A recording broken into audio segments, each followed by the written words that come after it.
Sa iba pang balita, inirekomenda ng LTFRB sa LTO na tuluyang kanselahin ang lisensya ng taxi driver na nireklamo matapos saktan ang nakalitang pasahero gamit umano ang samurai sword o katana. Balita hatid ni Steve Dailisan.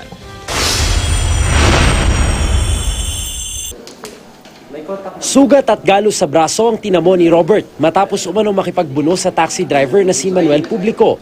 Kwento ni Robert, sumakay siya sa taxi ni Publico kasama ang 10 taong gulang na anak sa UP Village patungong Project 4 Quezon City. Pero umalma raw si Robert nang dumaan sila sa Cubao. Nang sitahin niya ang driver, tinaasan daw siya ng boses hanggang sila'y pababain at pilit pinagbabayad.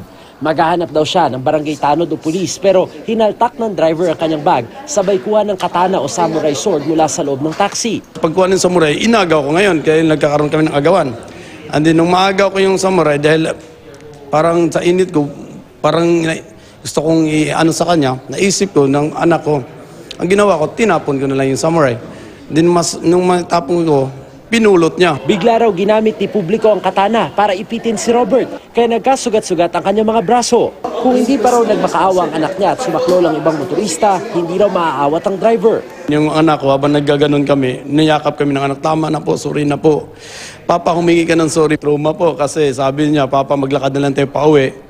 Takot na siya magsakay ng taxi. Pagkatapos ng insidente, umalis ang driver, nagtungo naman sila sa barangay at pulisya. Hindi na raw niya naplakahan ng taxi pero nakuha niya ang ID ng driver. Ipinatawag sa tanggapan ng LTFRB ang operator ng taxi. Dumating din ang driver na todo tanggi sa aligasyon ng pasahero. Hindi ako hihingi ng tawad. Talagang nagsisinungaling po yun. Paano kayo magdadala ng gano'n? Magbawal po sa amin yan. Kasalanan po ng driver yan Hindi ko naman kasalanan Tsaka hindi ko po alam kung ano yung ginagawa niya paglabas niya. Wala po akong kontrol doon. Lumalabas na wala siyang sariling garahe, pinauuwi niya yung taxi niya doon sa kanyang driver. Paano niya na susupervise na maayos yun? Pangalawa, ang basihan niya ng pagkuha ng driver dahil kaibigan. Matigas at hindi raw hihingi ng tawad ang sospek lalo't siya raw ang biktima. Pinapanawagan ko na lang po sa mga pasaheros na lalo na po yung mga nang-aabuso sa kapwa namin taxi. Maawa naman po kayo sa mga kapwa namin taxi driver. Nagain na ng reklamo attempted homicide ang biktima laban sa sospek. Pinag-aaralan din ang paghahain ng reklamong child abuse, lalo't matinding trauma raw ang inabot ng kanyang menor de edad na anak.